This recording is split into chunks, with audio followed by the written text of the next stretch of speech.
Today we're going to compare the Stokke Trailz and the Bugaboo Fox. Bugaboo Fox has just been released, and it's supposed to be a sort of all-purpose stroller, but also to provide terrain use. And unlike its predecessor, it kind of fails in that purpose. It is sturdier than the Bugaboo Chameleon, but it's lightweight and it's smaller wheels at 8.5 inches as opposed to 10 inches on the Buffalo or on the Trailz here. Prevent it from really functioning as well in terrain as the Buffalo did.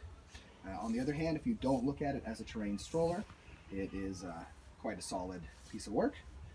It's a lot sturdier than the Chameleon, as we said before. It will handle some degree of terrain, more like Central Park in New York terrain, as opposed to the Trailz and the previous Buffalo, which is a really solid stroller. This one clocks in at 13.6 kilos with the seat on it. The weight is nice. It's nice for pushing through snow. It's nice for pushing over terrain. And in combination with the larger front wheels, this is a serious terrain stroller. Okay, so front wheels, again, this one's larger. They're air-filled. There's of course advantages and disadvantages to having air-filled. On the Fox with the 8.5s, you do have the Chameleon tire, which has the ridge. It is foam filled. You're not going to have puncture issues as much. The ridge does help a little bit with stability. On this one though, you have the air filled, so that's going to help with suspension, that you have the air filled tires. In general, in relation to suspension, the Bugaboo Fox is supposed to have this inbuilt suspension system inside the central bar. And we've driven it a little bit off-road. Can't say that I'm a huge fan of how that works. It's not as hard and unsuspended as some other strollers that don't have an obvious suspension down below, but it's not going to provide the same kind of suspension as you're going to get with the Trailz. Trailz has this big fat central suspension unit here, and of course it has the air-filled tires, and you're really going to feel a lot less bumps when you go over terrain with this one than you do with this one. This is again suspension in Central Park or while you're shopping, this sort of thing. As a terrain stroller, suspension's another area where this sort of fails. If you look at the seats, the Stokke, starting with their Explorer, has always had a very high seat, which we find kind of nice. Brings the baby a little bit closer to you. Children kind of like sitting a little higher. They can see around a bit. This one's not so low either. But both seats can be used forwards and backwards. They have about the same number of positions in relation to lying down. On this one, it's a handle in the back. This one does have the swivel bumper bar, but this is an older stock seat and they've just updated it. They now have a swivel bumper bar as well, so that's not really a fair comparison. In relation to ease of use on a daily basis, these strollers are more or less similar. They both have a fairly easy fold down mechanism, which we'll show briefly at the end. They're easy to adjust the seats either forwards and backwards or into the different positions. Brakes are easy, locking the front wheels are easy.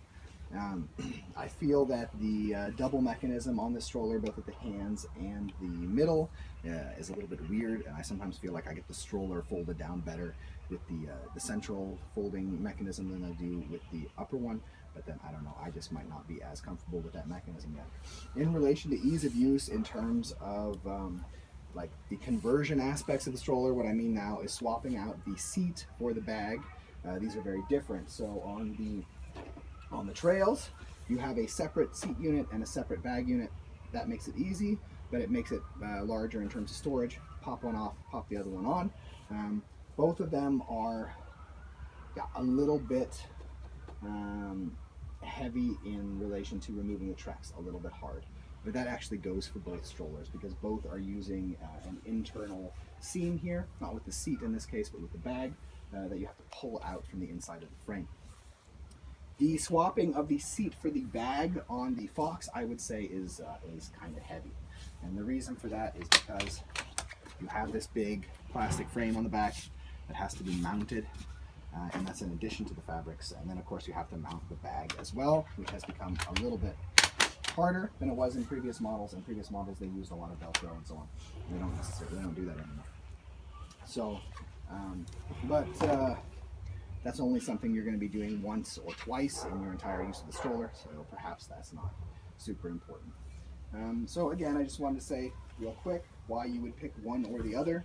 If you're looking for a terrain stroller, if you're looking for something that's a little bit heavier, but also functions quite well with shopping, that you can just put a lot of weight in and you can trust to take you wherever you go. If you tend to use your stroller daily to get to the kindergarten, these sort of things, this is the stroller for you.